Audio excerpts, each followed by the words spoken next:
Today, on an all-new Dr. Phil, he was the biggest bully on Big Brother. If you were to get in my face right now, I would get in your face too. He calls herself the Tasmanian Devil. Do you think you have a rage problem? I know I have a rage problem. He's broken 28 phones in anger. I am mad at the world.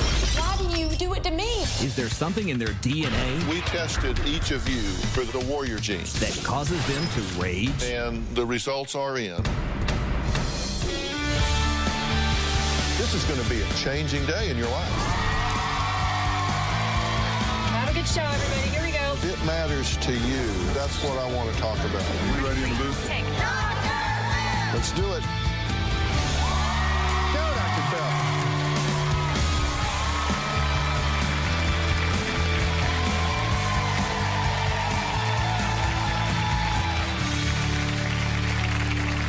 If you know anyone who gets so angry they lose control, you need to watch the show today. Maybe it's you.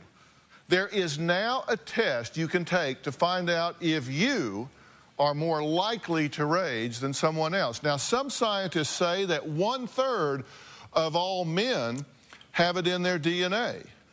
Now, National Geographic's Explorer tested a few angry guys for what's been called the warrior gene. Take a look. Are some people born to be violent? A single gene has been directly associated with violent behavior. It's become known as the warrior gene, and it has already changed the outcome of a high-profile murder trial. My sisters, let me out of here, please. No. Come on. Stop, please, no. Please, no.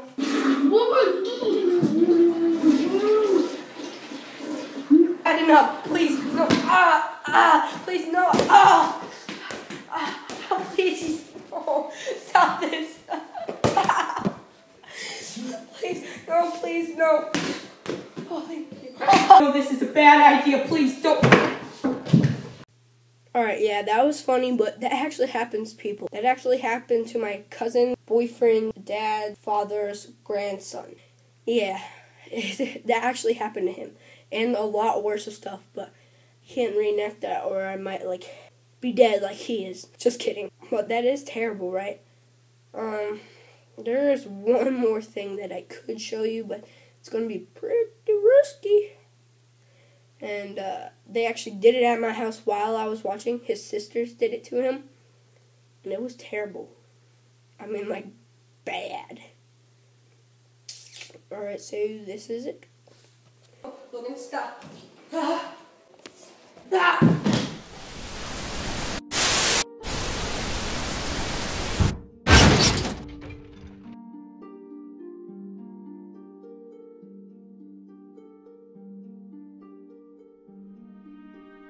People generally forget the mistakes of the past. Citizens who are caught up in Hitler's Nazi Germany hardly notice the gradual development of extremism, mainly due to high emotions and dazzling propaganda. But history often repeats itself.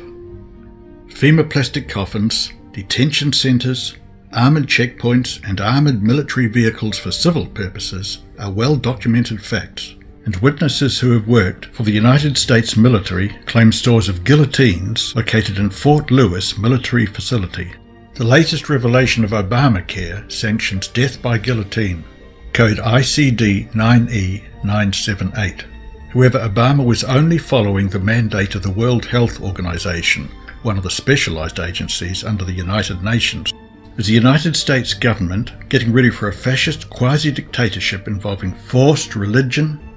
It would not be the first time that fascism and counterfeit Christianity have merged. Fascism and Catholicism have become synonymous throughout history. Recent developments have seen so-called Protestantism clasping hands with the Vatican. Protestantism once meant protesting against the Roman Catholic Church and her doctrine, labelling the Pope as the Antichrist as the Reformers proclaimed during the Reformation. An ex-Jesuit priest, Dr. Alberto Rivera, explains, "In America, the Vatican's agents were at work to wipe out the Protestant movement through ecumenism. The secret sign to be given to the Jesuits worldwide when this was accomplished by the Vatican was when a President of the United States took his oath of office facing an obelisk four-sided pillar that resembled the Washington Monument and the one in St. Peter's Square in the Vatican. For the first time in history, the swearing-in ceremonies were moved to the west front of the Capitol, and President Reagan faced the Washington Monument on January the 20th, 1981. For those who are unfamiliar with the Jesuit order, it was the Catholic answer to counteract the Reformation sparked in 1517. Loyola Ignatius's formula for the formation of the Jesuits was approved by Pope Paul III in 1540. Napoleon Bonaparte had this to say about the Jesuit order. The Jesuits are a military organization, not a religious order. Their chief is the general of an army, not the mere Father Abbot of a monastery. And the aim of this organization is power. Power in its most despotic exercise. Absolute power, universal power, power to control the world by the volition of a single man. Jesuitism is the most absolute of despotisms, and at the same time the greatest and most enormous of abuses. The general of the Jesuits insists on being master, sovereign over the sovereign. Wherever the Jesuits are admitted, they will be masters, cost what it may. Their society is by nature dictatorial, and therefore it is the irreconcilable enemy of all constituted authority. Every act, every crime, however atrocious, is a meritorious work, if committed for the interest of the Society of the Jesuits or by the order of the General. The Vatican has historically used civil powers in past ages as she does today. Kings, dictators, presidents and prime ministers bow and scrape to the most powerful and richest organization on the planet, because it is politically expedient to do so. The Roman Catholic Church is secretly tightening her grip on geopolitics and the autonomy of nations who are secretly serving the Pope.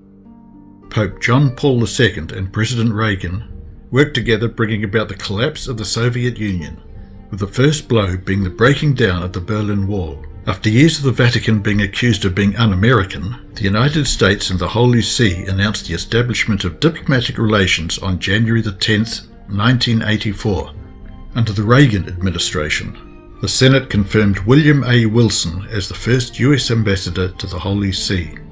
The alliance between the United States and the Vatican benefited both political powers. The Cold War and Marxist atheism made the Vatican and the United States unlikely bed partners. As US presidents are well aware of the authority the Vatican wields, with just over 1.1 billion Catholics spread throughout the world, Jesuit educational facilities also spread and indoctrinate both Catholic and non-Catholic students with Jesuit maxims around the world, shaping the minds of future leaders so the Vatican is truly a force to be reckoned with.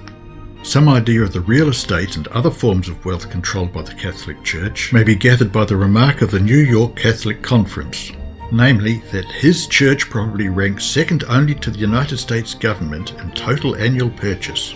Another statement, made by a nationally syndicated Catholic priest, is perhaps even more telling. The Catholic Church, he said, must be the biggest corporation in the United States. We have a branch office in every neighborhood. Our assets and real estate holdings must exceed those of Standard Oil, AT&T and US Steel combined. And our roster of dues-paying members must be second only to the tax rolls of the United States government. Avro Manhattan. The Central Intelligence Agency was the creation of Roman Catholic Knights of Malta member Alan Dulles. In recent years, CIA, NSA...